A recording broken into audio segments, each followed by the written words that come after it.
Hey folks, welcome back to the channel. As you've probably heard by now, Harley-Davidson has decided to forego this year's homecoming event in Milwaukee in July. I went to the 120th anniversary in 2023, and as rallies go, I thought it was a pretty good rally, right? I was able to ride in on the Great American Convoy with Adam Sandoval. I had rode with him in July that summer, and then met up with him, June of that summer, and I met up with him later on, and I was part of the group that rode in from the hotel that day into Milwaukee. As rallies go, this one was, I thought, really good. I've been to Americade. I've been to Laconia quite a few times, and I've been to a number of different adventure rallies as well. You got to go to a bunch of different dealerships, and each dealership would have different things going on. I got to tour the powertrain facility where you got to see where the real engineering goes on, which I thought was pretty fascinating. Got to go to see Joan Jett, which is Joan Jett. I think her biggest hit was when I was a junior in high school, so she's right down Main Street for me, and that was a lot of fun. But I stayed in Racine at a campground, and by the time the headliners in those days came up, I was well asleep by then. And in those days, these homecoming events had happened every 5 years or so. And then Harley decided, I think might have even made the decision and made the announcement while that homecoming was going on, was that they were going to go to a yearly homecoming event. And I remember my gut reaction to that was, why? You have Sturgis 2 weeks afterwards, just about, which is the biggest motorcycle rally in the world.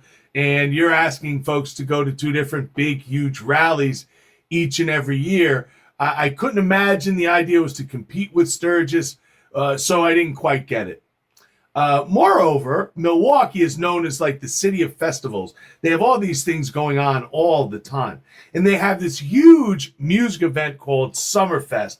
I was looking through the website. They have something like 600 acts going on for this a number of weekends, almost throughout the summer until July 4th. Their headliner this year is Garth Brooks.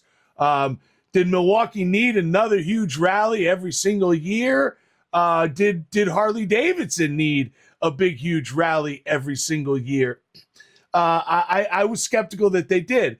Now, you take Sturgis, which began in 1938, draws 400 to 600,000 people roughly each and every year to the center of the country for that huge rally. And if you're going to choose one or the other, the chances are you're probably going to choose Sturgis. Now, to add to everything, Harley-Davidson has a new leadership now, right? Artie Starrs is now in the driver's seat, and he's going to make every decision on big expenditures. Think about it.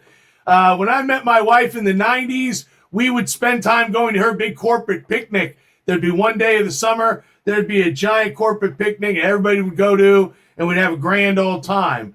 Those things no longer exist anymore either, and companies have had to cut back on things like this.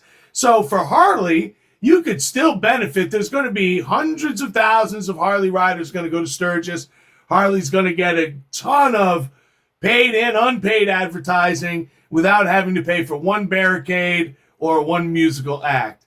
So at the end of the day, if it doesn't translate into sales, and apparently it hasn't, and it doesn't translate into better relationships with dealerships and expansion of dealerships, and apparently it hasn't, then it's strictly math. Why do it when we need to spend that money in other places to provide our customers with, better products and our stockholders with a better return, right? I mean, that's the idea. You're in business, okay?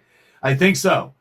So, hey, if you like this kind of content, if you like motorcycle stuff, hit like and subscribe. And until next time, this is the Two Wheel Boomer. Peace.